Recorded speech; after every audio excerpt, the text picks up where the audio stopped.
ಈಗ ಏನ್ ಹೇಳ್ತಾರೆ ಅಂದ್ರೆ ಮಹಾತ್ಮರು ತತ್ವಮಸಿ ಮಹಾವಾಕ್ಯವನ್ನ ಉಪದೇಶ ಮಾಡಿ ನಾವು ಆತ್ಮನಾಗಿಯೇ ಇದ್ದಿ ನಿನ್ನ ಅಹಂಕಾರದಿಂದ ಉಂಟಾದ ಮನಸ್ಸಿನ ಗೊಂದಲಗಳಿಂದ ನಿನ್ನಷ್ಟಕ್ಕೆ ನೀನು ಒಳಗಾಗಿದ್ದಿ. ಸ್ಥೂಲ ಮತ್ತು ಸೂಕ್ಷ್ಮ ಶರೀರಗಳನ್ನೇ ನಾನು ಎಂಬ ಭಾವನೆಯನ್ನ ನಾನು ಬೆಳೆಸಿಕೊಂಡಿರುವುದೇ ನನ್ನ ದುಃಖಕ್ಕೆ ಕಾರಣ. ಹೌದಲ್ಲ? ಆದ್ದರಿಂದ ಸರ್ವ ವಿನಾಶಕವಾದ ದುರಹಂಕಾರಿಯಾದ ಅಹಂಕಾರವನ್ನ ಬಿಡು. ಅದಕ್ಕೆ ಇಷ್ಟಕ್ಕೆಲ್ಲ ಕಾರಣ ಯಾವ್ದು? ಸರ್ವ ವಿನಾಶ ಅಂತ. ಎಲ್ಲವನ್ನ ನಾಶ ಮಾಡ್ತಕ್ಕಂಥದ್ದು ಈ ಅಹಂಕಾರ ಇದೆ. ಅದಕ್ಕೆ ಇದು ಬಿಟ್ಟು ಮತ್ತೆ ಏನ್ ಮಾಡ್ಬೇಕು ನೀನಂದ್ರೆ ತಸ್ಮಾದ್ ಅಹಂಕಾರಮಿಮಂ ಸ್ವಶತ್ರು ಭೋಕ್ತುರ್ಗಲೆ ಕಂಟಕವತ್ ಪ್ರತೀತಂ ವಿಚ್ಛಿದ್ಯ ವಿಜ್ಞಾನ ಮಹಸೀನ ಸ್ಫುಟಂ ಭುಂಕ್ತಾವಾತ್ಮ ಸಾಮ್ರಾಜ್ಯ ಸುಖಂ ಯಥೇಷ್ಟಮ ಅಂತ ಈ ಶ್ಲೋಕದಲ್ಲಿ ನೀನು ಈ ಅಹಂಕಾರವನ್ನು ಬಿಟ್ಟು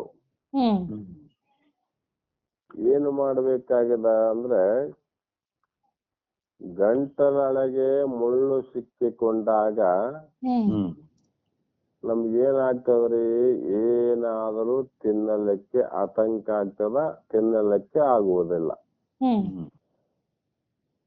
ಅಹಂಕಾರವು ಎನ್ನುವುದು ಗಂಟಲೊಳಗೆ ಇಳಿಯುವುದೇ ಇಲ್ಲ. ಅಂದ್ರೆ ಆಹಾರ ಅನ್ನುವಂಥದ್ದು ಗಂಟಲೊಳಗೆ ಇಳಿಯುವುದೇ ಇಲ್ಲ. ಸಾಮಾನ್ಯವಾಗಿ ಇಷ್ಟದಿಂದ ತಿನ್ನುವ ರುಚಿಯಾಗಿರುವ ಪದಾರ್ಥವು ಆ ಗಂಟಲಲ್ಲಿ ಸಿಕ್ಕಿ ಹಾಕಿಕೊಂಡಿರುವ ಮುಳ್ಳಿನಿಂದ ಅಂತ ಇಷ್ಟವಾದ ಪದಾರ್ಥವು ಬೇಡವಾಗುತ್ತದೆ. ಹೌದಲ್ರಿ? ಅದರಂತೆ ಅಹಂಕಾರವು ಆಹಾರ ಸೇವಿಸುವ ಅವನ ಗಂಟಲಲ್ಲಿ ಸಿಕ್ಕಿಕೊಂಡ ಮುಳ್ಳಿನಂತೆ. ಅಹಂಕಾರ ಏನಾದ್ರೆ ಮುಳ್ಳಿದ್ದಂಗ ನೋಡ್ರಿ. ಅದು ಹಸಿವಿನ ಕಾಟದಿಂದ ತಿನ್ನುವ ಆತುರವಿದೆ. ರುಚಿಯಾದ ಆಹಾರವು ಸಿದ್ಧವಾಗಿ ಎದುರಲ್ಲೇ ಇದೆ, ಆದರೂ ಅದನ್ನು ತಿನ್ನಲಾಗುತ್ತಿಲ್ಲ. ಏಕೆಂದರೆ ಗಂಟಲಲ್ಲಿ ಮುಳ್ಳು ಸಿಕ್ಕಿಕೊಂಡಿರುವುದರಿಂದ. ಇದೊಂದೇ ಕಾರಣ ಅಲ್ರಿ. ನಮ್ಮ ಪರಿಸ್ಥಿತಿಯು ಕೂಡ ಅದೇ ಪ್ರಕಾರ. ಹೇಗೆಂದರೆ ಆತ್ಮ ಆನಂದವು ಎಲ್ಲೆಡೆಯಲ್ಲೂ ತುಂಬಿದೆ. ಎಲ್ಲಾ ಕಡೆ ಆತ್ಮ ಆನಂದ ಇದೆ ಅಲ್ರಿ. ಎಲ್ಲಾ ಕಡೆ ಆತ್ಮ ಆನಂದ ಇದೆ ಅಂದಾಗ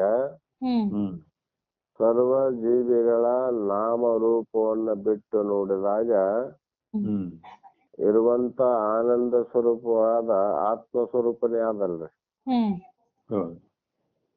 ಇದ್ರೂ ಕೂಡ ಆ ಆನಂದ ಅಮೃತವನ್ನ ನಾವು ಪಾನ ಮಾಡಲು ಅದು ಕುಡಿಯಲು ಹೋದಾಗ ಏಕೆಂದರೆ ನಮ್ಮಲ್ಲಿ ಅಹಂಕಾರವು ಮುಳ್ಳಿನಂತೆ ಗಂಟಲಲ್ಲಿ ಸಿಕ್ಕಿಕೊಂಡಿದೆ. ಅವ ಅಹಂಕಾರ ಸೇರಿದ್ದ ಗಂಟಲಲ್ಲಿ ಅಂದ್ರೆ ಮನಸ್ಸಿನಲ್ಲಿ ಅಂತ ಅರ್ಥ ಮಾಡಬೇಕು. ಈ ಅಹಂಕಾರದ ಮುಳ್ಳನ್ನು ತೆಗೆದು ಹಾಕಲು ಗಂಟಲಲ್ಲಿ ಚುಚ್ಚಿದಂತ ಮುಳ್ಳನ್ನ ತೆಗೆಯಲು ಒಂದು ಚಿಕಿತ್ಸೆ ಮಾಡಲೇಬೇಕಲ್ಲಮ್ಮ. ಅವಾಗ ನಮ್ಮ ಅಹಂಕಾರದ ಮುಳ್ಳನ್ನ ತೆಗೆಯಲು ಒಂದು ಶಸ್ತ್ರ ಚಿಕಿತ್ಸೆ ಮಾಡಬೇಕು. ಮತ್ತೆ ಆತ್ಮ ಅನುಭವವನ್ನು ಹೊಂದಲು ಅಗತ್ಯವಾದ ಸಲಕರಣೆಯೇ ಈ ಶಸ್ತ್ರ ಚಿಕಿತ್ಸೆಗೂ ಬೇಕಾದ ಸಾಧನ. ಗಂಟಲಲ್ಲಿರ್ತಕ್ಕಂಥ ಮುಳ್ಳು ತೆಗಿಲಿಕ್ಕೆ ಅವು ಚಿಕಿತ್ಸೆಯ ಸಾಮಾನುಗಳು ಬೇರೆ ಯಾವ ನೋಡಮ್ಮ, ಅವು ವೈದ್ಯರಲ್ಲೇ ಇರ್ತಾವ. ಅವು ಅದರಿಂದ ಈ ಅಹಂಕಾರವನ್ನ ಅದರಂತೆ ತೆಗಿಲಿಕ್ಕೆ ಬರ್ತದೇನು ಅಂದ್ರೂ ಬರೋದಿಲ್ಲ ಅಂತ. ಇದರ ಸಲಕರಣೆ ಬೇರೆ. ಆತ್ಮ ಅನುಭವವನ್ನು ಹೊಂದಲು ಸಲಕರಣೆ ಯಾವಂದ್ರೆ ಹಿಂದೆಲ್ಲ ಕೇಳಿರಿ ನೀವು. ಇದಕ್ಕೆ ವಿವೇಕ, ವೈರಾಗ್ಯ, ಶಮ, ದಮ, ಸಾಧನ, ಚತುಷ್ಟಯ, ಮುಮುಕ್ಷತ್ವ, ಭಕ್ತಿ, ಇಷ್ಟೆಲ್ಲ ಚಿಕಿತ್ಸೆಗೆ ಬೇಕಾದ ಸಾಧನೆಯ ಸಾಮಗ್ರಿಗಳು.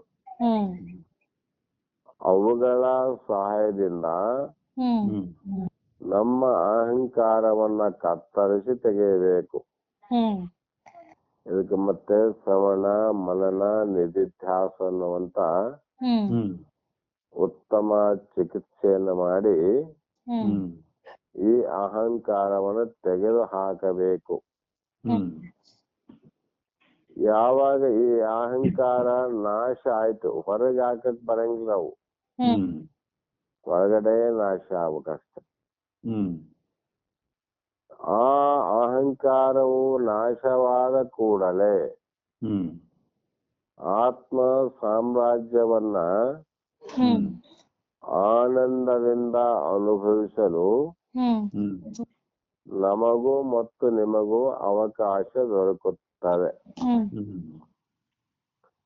ನಾವು ಮಾಡಬೇಕಾದದ್ದು ಒಂದೇ ಕೆಲಸ.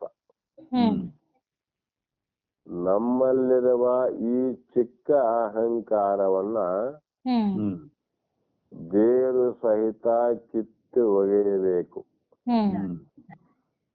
ಅದು ಬಹಳ ಚಿಕ್ಕದ ಅಹಂಕಾರ ಅನ್ನೋದು, ಸೂಕ್ಷ್ಮವಾಗಿರ್ತಾವ. ಅದನ್ನ ಬೇರು ಸಹಿತ ಕಿತ್ತು ಹಾಕ್ಬೇಕ್ರಿ. ಒಂದು ಸಲ ವಿಚಾರ ಮಾಡಿ ಇದು ನಾನಲ್ಲ ಅಂತ ತಿಳ್ಕೊಂಡಾಗ, ಇದು ನಾನು ಅಂತ ಅರಿತುಕೊಂಡಾಗ, ನಾನು ಅರಿತಂತ ಆತ್ಮನಲ್ಲೇ ನಾವು ಸದಾಕಾಲ ವಿಚಾರವನ್ನು ಮಾಡ್ತಾ ಇರ್ಬೇಕು. ಯಾವುದೇ ಪ್ರಸಂಗ ಬರ್ಲಿ, ಎಂಥದ್ದೇ ಬರ್ಲಿ, ಅದಕ್ಕೆಲ್ಲ ಒಂದೇ ಒಂದು ಉಪಾಯ, ಇದು ಯಾರಿಗೆ ಅಂತ. ಪ್ರಪಂಚದಲ್ಲಿ ಏನಾದ್ರೂ ವ್ಯಾಪಾರ, ವ್ಯವಹಾರ ಎಲ್ಲವನ್ನು ಮಾಡ್ತೀವಿ, ಮಾಡಬಾರ್ದು ಅಂತ ಅರ್ಥ ಅಲ್ಲ. ಅದಕ್ಕೆ ಮಹಾತ್ಮರು ಹೆಣಕ್ಕೆ ಶೃಂಗಾರ ಮಾಡಿದಂತೆ ಅಂದ್ರು ಸರ್ಪಭೂಷಣರು. ಹೆಣ ಅಂದ್ರೆ ಏನ್ರಿ? ದೇಹ ಅಂತ. ಇದು ಪ್ರಾಣ ಹೋದಾಗಷ್ಟೇ ಹೆಣ ಅಲ್ಲ, ಜೀವಂತ ಇದ್ದಾಗ ಕೂಡ ಈ ದೇಹ ಅನ್ನುವಂಥದ್ದು ಒಂದು ಹೆಣ. ಹೌದಿಲ್ರಿ? ಹೌದು. ಮತ್ತೆ ನಾವು ಏನಾದ್ರೂ ಲೋಕದಲ್ಲಿ ಏನೇನೋ ಮಾಡಿದ್ರು ಕೂಡ ಹೆಣಕ್ಕೆ ಶೃಂಗಾರ ಮಾಡಿದಂತೆ ಜ್ಞಾನಿಗಳ ದೃಷ್ಟಿ ನೋಡ್ರಿ. ಹೌದು. ಅದಕ್ಕೆ ಅಂತಹ ಸಮಯ ಬಂದಾಗ ಇದೇನು ಒಂದು ಜಡವಾದ ದೇಹ ಅದ, ಇದಕ್ಕೆ ಎಷ್ಟು ಮಾಡಬೇಕು, ಎಷ್ಟು ಬೇಕಾಗಿದೆ, ಮಾಡಿದರೇನು ಮಾಡದಿದ್ದರೇನು ಅಂತ ವಿವೇಕ ಬಂತಂದ್ರೆ ಅಲ್ಲಿ ಮೋಹ ಕಡಿಮೆ ಆಗುತ್ತೆ. ನಂದು ಇಂಥದ್ದು, ನಾನು ಹೀಗೆ ಅನ್ನುವಂತ ಮೋಹ ಹೋಗ್ಬಿಡ್ತ, ಅಹಂಕಾರ ಹೋಗ್ತದ. ಹಾಗೆ ಈ ದೇಹ ಹೇಗಿದೆ ಅಂದ್ರೆ ಇದು ಮಣ್ಣಿನ ಮಡಿಕೆ ಅದ್ ನೋಡ್ರಿ. ಈ ದೇಹ ಮಾಂಸ ಮಜ್ಜದಿಂದ ಸತ್ತ ಧಾತುಗಳ ಒಂದು ಹೇಸಿಗೆಯಿಂದ ಕೂಡಿದಂತ ಹೊಲಸು ತುಂಬಿದ ಒಂದು ಚೀಲ ಅಂತ. ಕಸ ಕಡ್ಡಿ ಮನೆಗ ತುಂಬಿ ಹೊರಗೆ ಚೆಲ್ಲಿದ ಡಸ್ಟ್ ಬಿನ್ ಇರ್ತಲ್ರಿ, ಅದು ಇದು ಒಂದು ಡಸ್ಟ್ ಬಿನ್ ಇದ್ದಂಗಂತ. ಹಿಂಗ ತುಂಬಿದಂತ ಚೀಲ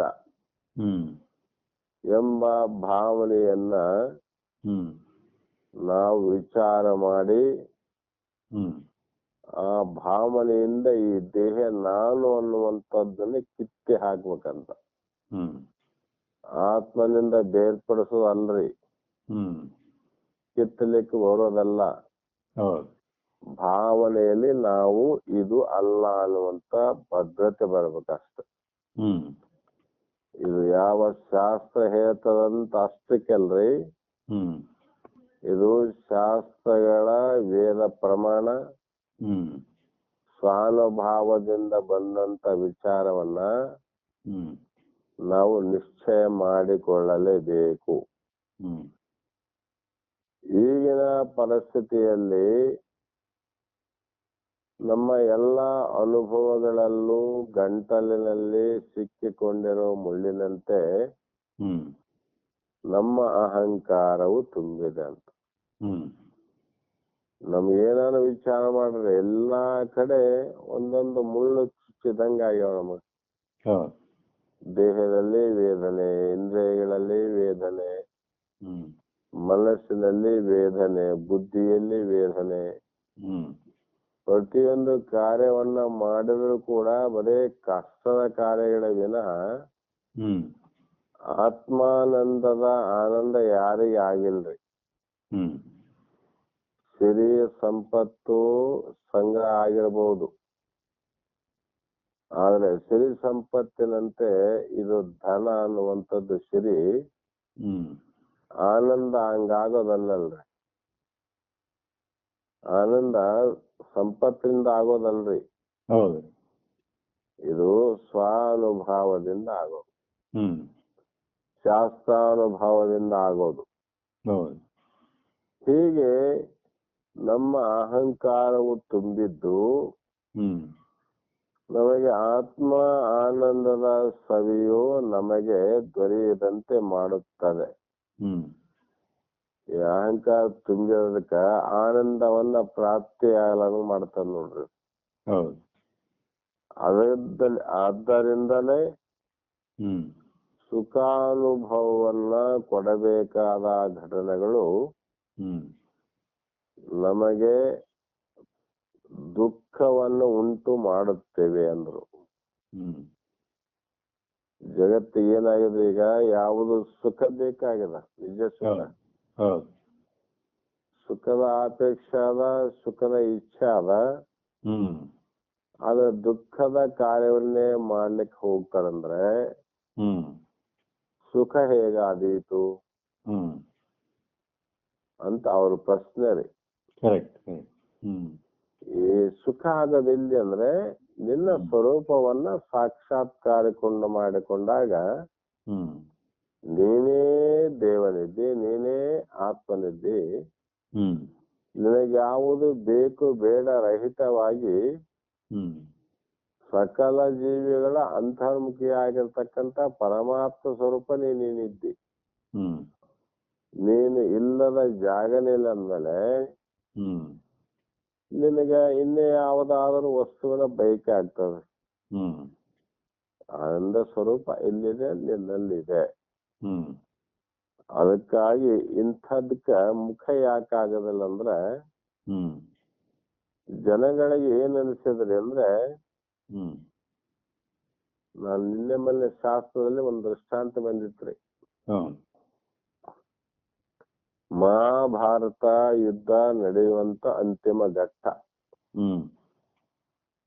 ಅಂತ ಸಂದರ್ಭದಲ್ಲಿ ಕೌರವರು ಮತ್ತು ಪಾಂಡವರು, ಅರ್ಜುನ ಮತ್ತು ದುರ್ಯೋಧನ ಶ್ರೀಕೃಷ್ಣನ ಸಹಾಯವನ್ನ ಬೇಡಲೇಬೇಕು, ಪಡಿಲೇಬೇಕಂತ ಹೋದ್ರಿ. ಕೃಷ್ಣ ಒಂದ್ ಕಡೆ ಮಲಗಿದ್ದ, ದುರ್ಯೋಧನ ಮೊದಲು ಹೋದ, ಅವನ ತಲೆದಿಂಬು ಕೂತ, ತಲೆ ಕಡೆ ಕೂತ್ ನೋಡ್ರಿ. ನಂತರ ಅರ್ಜುನ ಹೋದ, ಕೃಷ್ಣನ ಪಾದದ ಕೆಳಗಡೆ ಕೂತ. ಕೃಷ್ಣನಂತ ಇಪ್ಪಿ ನಿನಗುಂಟೆ ಮುರಳಿನಂಗೆ ಕೃಷ್ಣನಿಗೆಲ್ಲ ಗೊತ್ತಿತ್ತು. ಹ್ಮ್ ಮಲಗಿದಂಗ ಮಾಡಿದ್ದ, ಮತ್ತೆ ಎದ್ದ. ಹ್ಮ್ ಎದ್ದ ತಕ್ಷಣ ಕಾಲಿನ ಕೆಳಗೆ ಮುಖ ಹಂಗ್ ಬರ್ತದ, ಪಾದದ ಕಡೆ ಮುಖ ಹೋಗ್ತಾವ ಕಣ್ಣು ಮೊದ್ಲು. ಹ್ಮ್ ಅವಾಗ ಹಿಂಗ್ ಎದ್ದ ತಕ್ಷಣ ಅರ್ಜುನನೇ ಕಂಡ.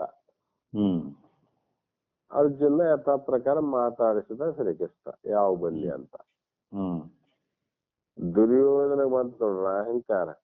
ಹ್ಮ್ ನಾನು ಮೊದಲು ಬಂದು ಕುಂತೇನೆ, ನನ್ನ ಮಾತನಾಡಿಸುವುದನ್ನ ಬಿಟ್ಟು ಹ್ಮ್ ನಂತರದಲ್ಲಿ ಬಂದಂತ ಅರ್ಜುನನ ಯೋಗಕ್ಷೇಮ ವಿಚಾರ ಮಾಡ್ತಾನೆ ಕೃಷ್ಣ ಅಂತ ಹ್ಮ್ ಅಂದಾಗ ಕೃಷ್ಣನಿಗೆ ಗೊತ್ತಾಯ್ತು, ಹ್ಮ್ ಇಲ್ಲ ದುರ್ಯೋಧನ, ಹ್ಮ್ ನೀನು ನನ್ನ ತಲೆ ಕಡೆ ಕೂತಿದ್ದೆಲ್ಲ, ಹ್ಮ್ ಅದಕ್ಕೆ ನೀನು ಬಂದದ್ದು ನನಗೆ ಗೊತ್ತಾಗ್ಲಿಲ್ಲ. ಅದಕ್ಕಾಗಿ ಮೊದಲು ಅರ್ಜುನನನ್ನ ಮಾತನಾಡಿಸಿದೆ ಅಂತ ಸಮಾಧಾನ ಮಾಡಿದ. ಅವಾಗ ಅವರಿಬ್ರು ಬಂದಂತ ವಿಚಾರವನ್ನ ಶ್ರೀಕೃಷ್ಣ ವಿಚಾರ ಮಾಡೋದು, ಯಾತಕ್ಕಾಗಿ ತಾವು ಬಂದಿರಿ ಅಂತ. ಅವಾಗ ದುರ್ಯೋಧನ ಮೊದಲು ಹೇಳ್ದ, ಇಲ್ಲ ನಾನು ನಡೆಯುವಂತ ಯುದ್ಧದಲ್ಲಿ ನಮಗೆ ನೀನು ಸಹಾಯವನ್ನ ಮಾಡಬೇಕು, ನಮ್ಮ ಪರವಾಗಿರ್ಬೇಕಂತ ನಿಮ್ಮನ್ನ ಕೇಳಲಿಕ್ಕೆ ಬಂದಿನಿ ಅಂತ ದುರ್ಯೋಧನ ಅಂದ. ಅರ್ಜುನ ಕೇಳ್ದ, ನಮ್ಮದು ಅದೇ ಅಪೇಕ್ಷೆ ಭಗವಂತ ಅಂತ ಅರ್ಜುನ ಅಂದ. ಅವಾಗ ಕೃಷ್ಣನಿಗೆ ಸಮಸ್ಯೆ ಆಯ್ತಲ್ಲ. ಅವಾಗ ಒಂದು ಯುಕ್ತಿ ಏನ ಮಾಡಿದ, ಆಗಲಿ ನೀವು ಬಂದಿರಿ, ಒಂದು ವಿಚಾರವನ್ನು ಮಾಡ್ರಿ, ನಮ್ಮ ಸೈನ್ಯ ಎಷ್ಟಿದೆ ಆ ಸೈನ್ಯದ 18 ಅಕ್ಷೋಣಿ ಸೈನ್ಯ ಮತ್ತು ಅದರಲ್ಲಿ ನನ್ನ ತಮ್ಮನಾದ ಶಕ್ತಿವಂತನಾದಂತ ಯಾವ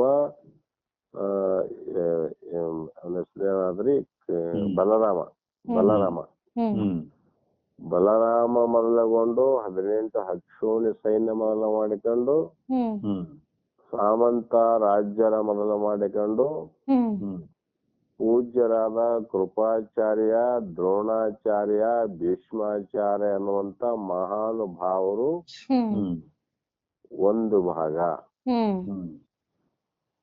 ಮತ್ತೆ ನನ್ನದು ಒಂದು ಭಾಗ. ಮತ್ತೆ ನಾನು ಯಾರ ಕಡೆ ಇರ್ತೀನಿ ಅಂದ್ರೆ, ನಾನು ಮಾತ್ರ ಯುದ್ಧ ಮಾಡುವನಲ್ಲ, ಶಸ್ತ್ರ ಹಿಡಿಯದೆ ಯುದ್ಧ ಮಾಡುವನಲ್ಲ. ಈ ಕಡೆ ಉಳಿದಂತ 7 ಅಕ್ಷೋಣಿ ಸೈನ್ಯ ಇರಬಹುದು, ಆದ್ರೆ ನಾನು ಮಾತ್ರ ಯುದ್ಧ ಮಾಡಂಗಿಲ್ಲ ಅಂತ. ಅವಾಗ ದುರ್ಯೋಧನಿಗೆ ಬಂತ ನೋಡ್ರಿ, ಅವನೇನ್ ತಕೊಂಡ ಅಂದ್ರೆ, ಒಬ್ಬ ವೈರಿಯನ್ನ, ಒಬ್ಬ ರಾಜನನ್ನ ಗೆದಿಬೇಕಾಗಿತ್ತು ಅಂದ್ರೆ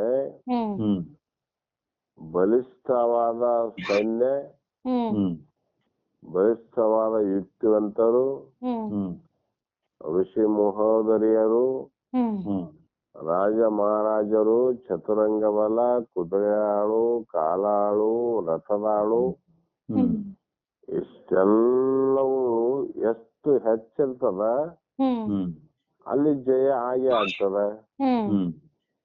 ಅದಕ್ಕಾಗಿ ಅವ್ರು ಏನ್ ಮಾಡಿದಾನೆ, ಮೊದಲೇ ಅರ್ಜುನ ಎಲ್ಲಿ ಕೇಳ್ತಾನಂತ ಪ್ರಥಮದಲ್ಲೇ ಕೃಷ್ಣ ಹೇಳದ, ಕೃಷ್ಣ ಅಂತ ನೀ ಎಲ್ಲಾದ್ರೂ ಇರು, ಈ ಭಾಗವನ್ನು ಮಾತ್ರ ನಾನು ಕೊಡಂದ.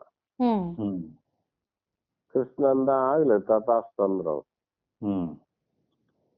ನಂತರ ಏನ್ ನೋಡ್ತೀರಿ, ಅರ್ಜುನನಿಗೆ ಕೃಷ್ಣವು ಕಣ್ಣಲ್ಲ. ಆದ್ರೆ ದುರ್ಯೋಧನ ಗೊತ್ತಿತ್ತು, ಯುದ್ಧ ಮಾಡಂಗಿಲ್ಲ ಎಲ್ಲಿದ್ದು ಅವನು ಕೃಷ್ಣ. ಕೃಷ್ಣ ಯುದ್ಧ ಮಾಡಿದ್ರೆ ಜಯ ಮಾಡೋದ್ ಕಷ್ಟ ಆಗ್ತಿತ್ತು, ಅವ್ರ ಕಡೆ ಇದ್ರು ಯುದ್ಧ ಮಾಡಂಗಿಲ್ಲ ಅಂತ ಹೇಳಿದ್ಮೇಲೆ ನಮಗೆ ಜಯ ಆದಂತನೇ ಮನಸ್ಸಲ್ಲಿ ಆನಂದ ಪಟ್ ನೋಡ್ರಿ, ಯುದ್ಧ ಮುಗದಂಗೆ ನಾವ್ ಗೆದ್ದಂಗೆ ಅಂದ. ಕಾರಣೇಂದ್ರಿಯ ದೃಷ್ಟಿ ಏನಿತ್ತು, ಎಷ್ಟು ಹೊರಗಿನ ಬಲ ಇದೆ ಅದಕ್ಕೆ ಜಯ ಇದೆ ಅಂತ ತಿಳ್ಕೊಂಡ ದುರ್ಯೋಧನ. ಆದ್ರೆ ಅರ್ಜುನ ಗೊತ್ತಿತ್ತು, ನಮ್ಮ ಬಲ ಚಿಕ್ಕದಾದ್ರೂ ಪರವಾಗಿಲ್ಲ, ಹ್ಮ್ ಎತ್ರ ಕೃಷ್ಣೋ ತತ್ರ ಜಯ ಅಂದ. ಹ್ಮ್ ಕೃಷ್ಣ ಭಗವಂತನೇ ನಮ್ಮಲ್ಲಿದ್ಮೇಲೆ ಹ್ಮ್ ಜಯ ಕೃಷ್ಣನ ಪರವಾಗಿ ಆಗ್ಬೇಕು ವಿನಃ ಹ್ಮ್ ದುಷ್ಟರ ಪರವಾಗಿ ಆಗಲಿಕ್ಕೆ ಸಾಧ್ಯವೇ ಇಲ್ಲ ಅಂತ ಹ್ಮ್ ಅರ್ಜುನ ಅವತ್ತೇ ಗೆದ್ದಂತ ತಿಳ್ಕೊಬಿಟ್ಟು ನೋಡ್ರಿ. ಹ್ಮ್ ನಾನು ಹೇಳ್ತಕ್ಕಂಥ ದೃಷ್ಟಾಂತಕ್ಕೆ ಏನಂದ್ರೆ, ಹ್ಮ್ ಜೀವನಿಗೆ ಏನಾಗಿದ್ರಿ, ಹ್ಮ್ ಹೊರಗಡೆ ಕಾಣುವಂತ ವಸ್ತು, ಹೊರಗೆ ತೋರುವಂತ ಅನಂತ ಪ್ರಪಂಚ, ಹ್ಮ್ ನಾನಾ ಪ್ರಕಾರದ ವಸ್ತುಗಳು, ವಿಷಯಗಳು, ಪದಾರ್ಥಗಳು, ಹ್ಮ್ ಇವೆಲ್ಲವೂ ಹೆಚ್ಚಾದಂಗೆಲ್ಲ ಬಹಳ ಆನಂದ ಆಗ್ತಂತ ಕಮಟೇವನು. ಹ್ಮ್ ಅದಕ್ಕಾಗಿ ಇನ್ನು ಹೆಚ್ಚಿಂದ ಪಡೆಯಲಿಕ್ಕೆ ಪ್ರಯತ್ನ ಮಾಡಕ್ ಹೊರಟು ನೋಡ್ರಿ ಜೀವ. ಆದ್ರೆ ಅದು ಹೊರಗಿಂದ ಯಾವ ವಸ್ತುಗಳಿಲ್ಲದೆ ಒಳಗಿರುವಂತ ಒಬ್ಬ ಆತ್ಮ ಸ್ವರೂಪವನ್ನ ನಾನು ಪಡ್ಕೊಂಡ್ರೆ ಪರಮಾನಂದ ಆಗ್ತಿಲ್ರಿ. ಹೌದು. ಅದಕ್ಕೆ ಮಹಾತ್ಮ ಹೇಳಿದ್ರು, ನಿನ್ನೊಳಗೆ ನೀನು ನೋಡು ಅಂತ. ನಾವ್ ಯಾಕಂದ್ರೆ ಇಷ್ಟೆಲ್ಲ ನಮ್ಮ ಆನಂದವನ್ನ ಗಳಿಸೋದ್ ಬಿಟ್ಟು ದುಃಖದ ವಿಷಯಗಳನ್ನ ಬೆನ್ನ ಹತ್ತೀವಿ. ಇಷ್ಟಕ್ಕೆಲ್ಲ ಕಾರಣ ಏನ್ರಿ ಅಂದ್ರೆ ಅಹಂಕಾರ, ಆ ಚಿದಾಭಾಸ ತನ್ನ ಸ್ವರೂಪವನ್ನು ತಾನು ಮರೆತದ್ದೇ ಕಾರಣ ಅಂತ ಆಚಾರ್ಯರು ಇಲ್ಲಿ ಹೇಳ್ತಾ ಬಂದ್ರಮ್ಮ. ಮತ್ತೆ ನಾಳೆ ದಿನ ಮುಂದುವರ್ಸೋಣ ಅನ್ನುವಂತ ಮಾತನ್ನು ಹೇಳಿ ಇಲ್ಲಿಗೆ ಮಂಗಲವನ್ನು ಹೇಳ.